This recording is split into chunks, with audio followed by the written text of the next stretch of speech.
Olá, bem-vindos! Aqui você vai entender o direito fácil e sem juridiquês. Sabe por quê? Porque você está por dentro da lei. Comigo, doutora Vanessa Souza. Mandem por WhatsApp no 11 999 14 11 18. Dúvidas, sugestões, pode ir também pelo Fale Conosco, através do www.tvdasartes.com.br, e tem o QR Code agora, que é uma novidade que a gente tem aqui no cantinho da tela. Só apontar o celular e aí vocês mandam mensagem para a gente automaticamente. Hoje a gente vai falar sobre o Tribunal do Júri, Tribunal Popular. Vamos ver como é que funciona. E hoje, para falar, eu trouxe o advogado criminalista, professor universitário. Ele foi muito simples. Ele colocou que ele é um advogado criminalista, professor universitário. Esqueceu de falar que ele é mestrando, um monte de outras coisas, e ainda é o melhor professor de processo penal do Brasil. Doutor Ricardo Martins. Tudo bem, doutor?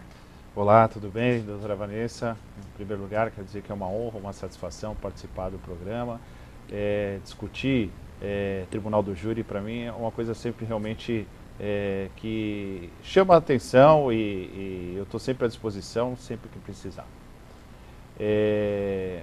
Como você mesmo falou, Tribunal do Júri, Tribunal do Povo ou Tribunal Popular, é um assunto que chama sempre muita atenção da população, porque muitas vezes isso passa em programas televisivos e as pessoas têm muita dúvida a respeito do assunto. E o procedimento do júri, ele é o procedimento mais complexo que nós temos no nosso ordenamento jurídico. Até advogados mais experientes têm muitas dúvidas a respeito do procedimento do júri. Sim, eu já cheguei a fazer uns 10 júris, mas eu creio que o senhor já deve ter feito mais de 50 júris. Eu fiz mais de 130 júris. Caramba! Aproximadamente. Mas eu calculei errado.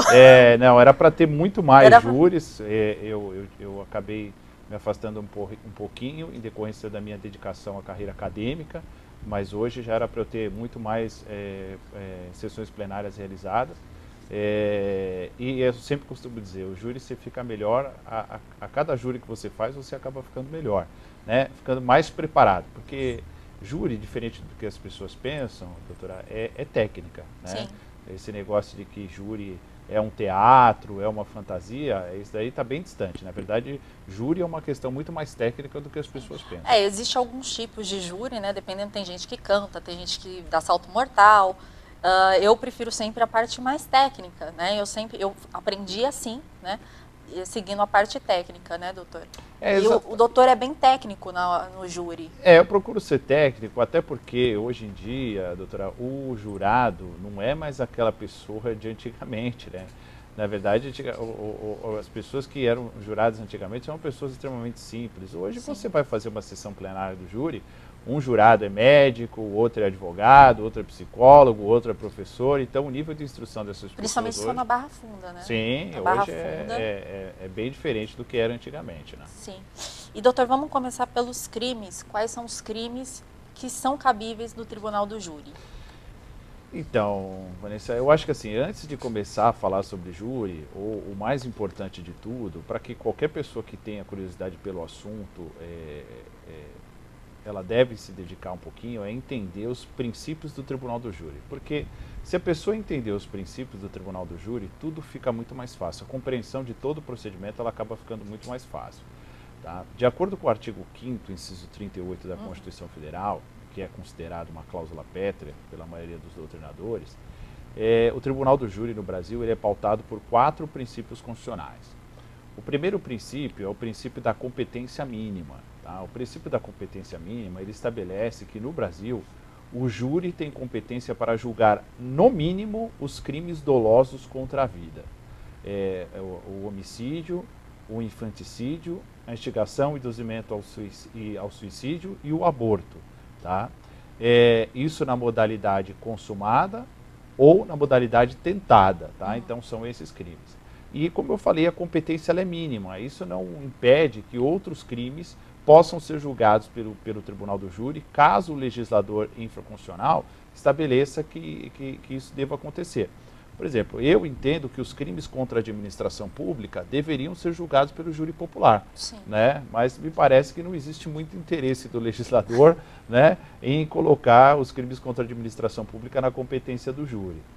E o júri, ele tem competência para julgar também, doutora, os crimes conexos aos crimes dolosos contra a vida. Então, o que acontece? Se tiver um homicídio e um porte irregular de arma de fogo, o júri, ele tem o que nós chamamos de vis atractiva, que é o poder de atração. Então, o júri ele irá atrair, irá puxar os outros crimes. Então, no mínimo, o Tribunal do Júri no Brasil tem competência para julgar os crimes dolosos contra a vida, tentados ou consumados e os crimes conexos a ele.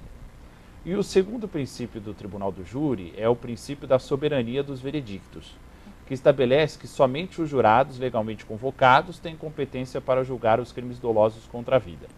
Para cada sessão plenária são convocados 25 jurados, sendo que a idade mínima para ser jurado é de 18 anos. Certo. Antes era de 21 e passou para 18 anos com a reforma que nós tivemos em 2008. Tá? O comparecimento ao júri é um serviço obrigatório, a pessoa é obrigada a comparecer ao serviço do júri. É um serviço que eu acho que é muito interessante e muito importante para a manutenção do Estado democrático de direito, né, doutor?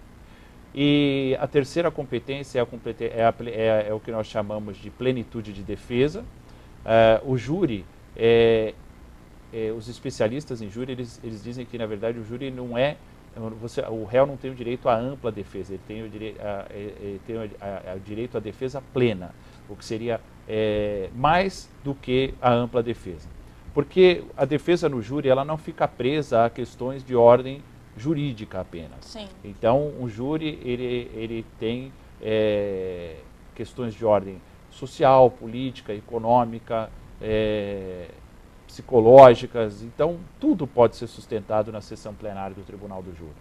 E, inclusive, uma coisa que é interessante é que na sessão plenária do júri, por ser uma defesa plena, se o juiz entender que, na verdade, o réu não tem condições de ser defendido por aquele defensor, ele pode declarar o réu indefeso e pedir para o réu constituir um novo advogado, ou, se for o caso, nomear um advogado para fazer a defesa dele. E o último princípio, doutora, é o princípio do sigilo das votações, que ninguém terá acesso à decisão proferida pelos jurados, tá? Porque é sigiloso. E é uma questão polêmica hoje, viu, doutora? Esses dias eu até estava orientando uma monografia destacando essa questão. Por que o sigilo das votações, se depois da Constituição de 88, na verdade, não tem mais julgamento sigiloso? Será que esse julgamento não deveria ser feito de forma aberta, com o sigilo das cédulas, mas de forma aberta, até porque não existe mais julgamento sigiloso? Então, só para nós encerrarmos essa primeira... É feito dentro de uma sala secreta, só quem tem acesso é os advogados, né, o promotor, né, e o juiz e os jurados. Né? Hoje, na verdade, a doutrina diz que já não é mais sala secreta, eles chamam de sala especial, mas ela acaba sendo secreta porque ela é feita dentro do ambiente que as outras... E ela é mais conhecida também como sala secreta, o pessoal tem muita curiosidade do que acontece ali dentro daquela secreta. Dentro, né? Entra todo mundo ali, fica ali uma meia hora, às vezes 40 minutos, e o que acontece? E às vezes o jurado entra dentro da sala com dúvidas ainda. É verdade, tem razão. É complicado. Então, o júri é pautado por 4 princípios. O princípio da competência mínima, a soberania dos veredictos, a plenitude de defesa e o sigilo das votações. Então, uma coisa que o pessoal tem bastante curiosidade é igual os Estados Unidos? É igual eles veem em filme? Não. Como é que é no Brasil? Não. O júri brasileiro ele é bem diferente do júri americano, do júri inglês, britânico, né? Porque o júri brasileiro ele tem uma grande influência do júri português e do júri francês. Então, na verdade, é bem diferente, porque lá os jurados podem conversar entre si, coisa que não pode acontecer aqui no júri brasileiro. Então, quando você assiste uma sessão plenária do júri lá nos Estados Unidos, é bem diferente de uma sessão plenária aqui no Brasil. Até porque lá nos Estados Unidos, olha que interessante, o júri tem competência para julgar causas cíveis. Sim.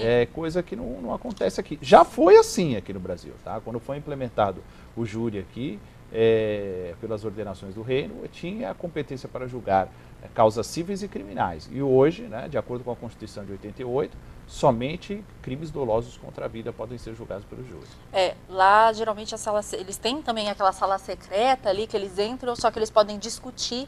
Aqui não, aqui o juiz ele declara, né, a incomunicabilidade dos jurados e eles não podem discutir sobre a causa, né? Eles não podem ficar discutindo. Inclusive, pode causar nulidade. Exatamente. Discute-se muito isso, os especialistas em júri, se não deveria ser alterada a legislação brasileira para que os jurados pudessem conversar entre si, que talvez isso pudesse trazer uma qualidade melhor ao julgamento do júri brasileiro. Mas é uma questão que deve ser discutida, mas por enquanto ainda é assim, prevalece a incomunicabilidade. Hoje, como sempre, vai ter uma polêmicazinha, pequenininha, mas vai ter uma polêmica grande. Vai ter uma polêmica grande, mas por final, vou deixar por final a questão polêmica. Vamos falar então como é que é a sala, o tribunal do júri. Muito se discute também sobre a questão do defensor, se ele deve se sentar ao lado do promotor, ou às vezes tem aquela diferença que você não senta ao lado, né? Senta-se o promotor, o juiz, e do lado senta-se antes disso, o defensor público, doutora, ou o defensor. Eu gostaria de explicar o seguinte: o que as pessoas têm muita dúvida é o seguinte: o júri no Brasil ele divide-se em duas fases. Ele é conhecido como procedimento bifásico ou procedimento escalonado. Na primeira fase do tribunal do júri, ela é bem semelhante a um procedimento comum. Só que, na verdade, ali o juiz não vai... E essa primeira fase do júri, ela é presidida e julgada pelo juiz do júri. E o juiz do júri, ele não vai decidir se o réu deve ser condenado. Na verdade, a primeira fase, ela vai decidir se o réu deve ou não ser submetido a julgamento perante o tribunal do júri, perante a sessão plenária do júri. É o que nós chamamos de decisão de pronúncia.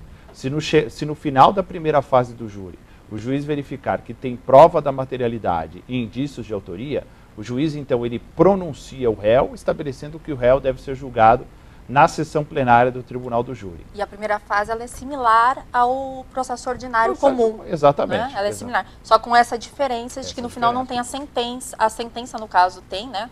Mas ela não é uma sentença definitiva, né? Exatamente. Ela tem uma decisão de pronúncia ou impronúncia que cabe recursos, né? Exatamente. E aí, na segunda fase do tribunal do júri, que é a sessão plenária propriamente dita, aí sim é que vai acontecer o julgamento pelos jurados legalmente convocados. Porque é interessante destacar isso, doutora, sabe por quê? Porque as pessoas acham que a polícia pega o réu na rua acusado de homicídio e no outro dia ele é levado para ser julgado perante a sessão plenária. E não é tão simples assim, existe um filtro, tá? Essa primeira fase é justamente para verificar se tem prova da materialidade, prova que o crime realmente aconteceu, indícios suficientes de autoria. Com base nisso, existindo, o juiz profere a decisão de pronúncia e aí sim o réu vai ser submetido a julgamento perante a sessão plenária do júri. E já respondendo a sua pergunta, na sessão plenária do tribunal do júri, sim, o promotor vai sustentar a sua acusação, o defensor a tese defensiva e os jurados é que irão julgar.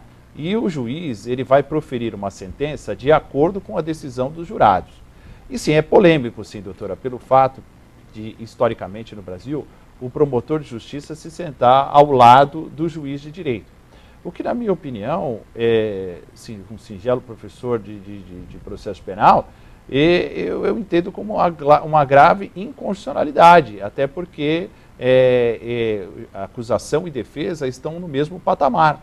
E é difícil para o leigo entender isso ao ver um representante do Ministério Público, ao ver o acusador, sentado ao lado do juiz de direito. Então, eu acho uma coisa polêmica a questão de que a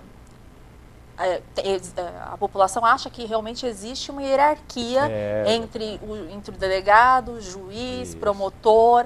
Na verdade, assim, até existe uma hierarquia, mas é horizontal, ela não é uma hierarquia vertical. Sim, exatamente. Né? Então, é importante esclarecer isso para a população, porque o leigo que vai assistir uma sessão plenária do tribunal do júri, ele chega lá e vê o promotor sentado ao lado do juiz, ele fala assim, não, então o promotor está acima do advogado. Então, na verdade, eu devo, então, seguir a tese do acusador. E, na verdade, quando é um tripé, né? Sim. É a acusação, defesa e o julgamento em si. Sim. O juiz, ele fica ali, a princípio, somente para evitar ilegalidades, né? E quem decide é os jurados. E aí ele aplica a pena, né? Cabe ao juiz aplicar a pena. Exatamente. Né? Ele tem uma função ali de administrar, de presidir a sessão plenária do tribunal do júri, tá? E, então o juiz, na verdade, ele não vai julgar se o réu é culpado ou inocente, ele apenas vai proferir uma sentença de acordo com a decisão dos jurados. Se os jurados resolverem absolver, ele vai proferir a sentença absolutória. Se os jurados resolverem condenar, ele vai proferir a sentença condenatória e aplicar a pena respeitando o critério estabelecido pelo Código Penal brasileiro. Dependendo, sempre tem, geralmente, umas 4, 5 perguntinhas, às vezes um pouco mais, às vezes menos, dependendo da quantidade de crimes que foram puxados. Como o doutor falou, acaba puxando outros crimes, né, conexos. E, geralmente, tem sempre a pergunta, o jurado absolve o réu? Sim. Né, e aí são as cédulas, que tem sim ou não. E aí passa 2 saquinhos, primeiro vai passar um saquinho que é com a resposta, e depois um outro saquinho que eles vão colocar a cédula descartada. E aí o juiz ele vai abrir, né? Mas tem um limite para ele abrir isso, né? Ele vai abrir só até, são 7 jurados, ele abre até no máximo 4, 5, dependendo a quantidade que... Exatamente. De sim ou não, né? Isso, atingida a maioria de votos, o juiz já interrompe a votação. Na verdade, não era assim, doutora. Em 2008 que isso foi alterado, porque antigamente o juiz abria todas as cédulas e aí se era 7-0 condenando ou 7-0 absolvendo, o princípio do sigilo das votações era quebrado, porque na verdade as pessoas tomavam conhecimento se houve condenação, se houve absolvição. Então, mandou bem o legislador ao alterar em 2008 o Código de Processo Penal, estabelecendo que atingida a maioria de votos já é encerrada a votação. Porque às vezes, dependendo do tipo, acaba sendo muito acalorado. Eu lembro que no meu primeiro júri eu saí escoltada, porque a família do réu ficou, a juíza, no caso, segurou eles lá, e aí os policiais escoltaram a gente, estava eu mais um outro colega fazendo júri, escoltaram até o carro, deram uma hora, deram uma meia hora, 40 minutos com essa família, porque a família queria linchar todo mundo. Inclusive, os advogados não têm nada a ver com isso. As pessoas, então, às vezes fica colorado. Muitas vezes é por não compreender o procedimento, né? Mas geralmente, júri é emocionante por si só. Nos júris que eu já fiz, hoje eu consegui muitos ótimos resultados, mas tem casos que não tem jeito, tem casos que tem condenação mesmo, e faz parte do sistema. Né? Eu acho que um julgamento não é só condenar e não é só absolver.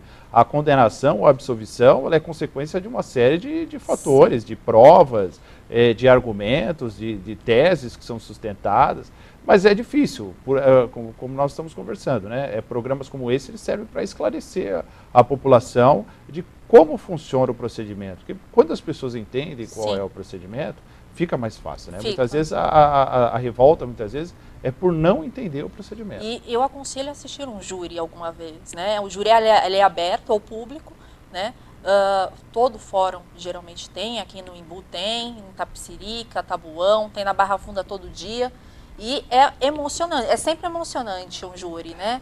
E sempre é diferente, porque sempre tem as peculiaridades de cada réu. Exatamente.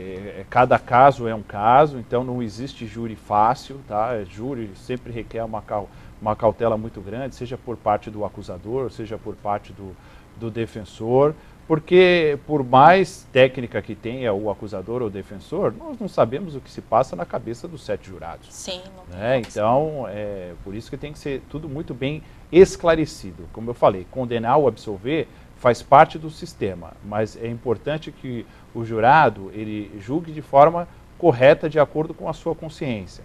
Porque alguns críticos do júri, eles defendem o fim do júri, porque eles falam que muitas vezes o jurado não entende, que o jurado erra. Tem até autores renomados que defendem o fim do júri. Né? Mas o júri é uma cláusula pétrea e, no meu entendimento, não pode acabar salvo se nós tivermos uma nova constituinte. Sim, uma nova constituição, né? Isso, exatamente. E, doutor, toda vez ele sempre faz júris simulados e ele fala do paradigma do homem médio, que é sensacional. Eu queria pedir para o doutor explicar isso para a gente. É interessante o júri, porque eu sempre costumo dizer nas minhas aulas que as pessoas acham que quem comete um crime é um ET, né? É um sujeito verde que desce aqui na Terra pratica um crime, ele é julgado e ninguém mais, abduzido, e ninguém mais vai ter contato com essa pessoa. E muitas vezes a pessoa que pratica um crime está muito mais próximo de nós do que nós imaginamos, né? Quantos casos que passam na televisão de pessoas que nós nem imaginávamos que essas pessoas poderiam estar envolvidas com a prática do crime. E eu acho interessante o procedimento do júri, porque o procedimento do júri, a pessoa ela vai ser julgada pelo seu par, ela vai ser julgada pelo seu semelhante. E essa razoabilidade, ela é muito analisada pelos jurados, né? E o jurado, por estar julgando o seu par, o seu semelhante, ele se coloca na situação da outra pessoa, né? Será que se eu estivesse naquela mesma situação, será que não agiria da mesma forma? Né? Num caso de legítima defesa e tal, né? E nós temos que analisar essa questão do homem médio. Será que se eu estivesse lá, não faria a mesma coisa? Né? Nem tanto ao céu, nem tanto à terra, mas esse meio termo deve ser analisado. Eu sempre costumo dizer nas minhas aulas também, será que você pode prometer que você nunca vai matar ninguém na sua vida? Eu sempre defendo, eu sempre falo no júri que, dependendo das circunstâncias, da emoção, do calor do momento ali, você pode cometer um crime. Pode. E às vezes pode ser um crime de legítima defesa para salvar alguém da sua família, sim, mas não deixa de ser um homicídio. Exatamente. Então, o que acontece? Não podemos prometer que nós nunca iremos matar ninguém. Eu espero nunca ter que passar por uma situação dessa, porque o trauma não deve ser fácil. Mas dependendo da circunstância, isso vai ter que ser analisado. E nós vamos levar em consideração o quê? O jurado vai levar em consideração o homem médio. Será que se eu estivesse naquela mesma situação, será que eu faria aquilo ali? Então, por isso que é interessante o julgamento pelo seu par, pelo seu semelhante, né? Sim. Uma pessoa da comunidade. Doutor, vamos para a polêmica, então? Vamos lá. A mídia influencia o tribunal do júri? O que o senhor acha? A gente tem o caso da Isabela Nardoni, né? E como é que funciona? Né? Alguns colocam que a mídia seria um quarto poder aí. E a gente tem 3 poderes e a mídia seria um quarto poder porque ela influencia muito no júri. Por mais que a pessoa, principalmente em casos famosos... doutora, eu sempre costumo dizer em debates a respeito desse assunto que não é fácil numa democracia você fazer esse contrapeso entre o direito à informação e a chamada presunção de inocência num julgamento. Eu acho que os dois são muito importantes para a manutenção do Estado democrático de direito. Eu não posso retirar das pessoas o direito à informação, mas eu tenho que tomar cuidado também como eu coloco essa informação na mídia, porque dependendo da forma que eu coloco, da forma sensacionalista que essa informação pode ser colocada na mídia, ela pode sim fazer um pré-julgamento.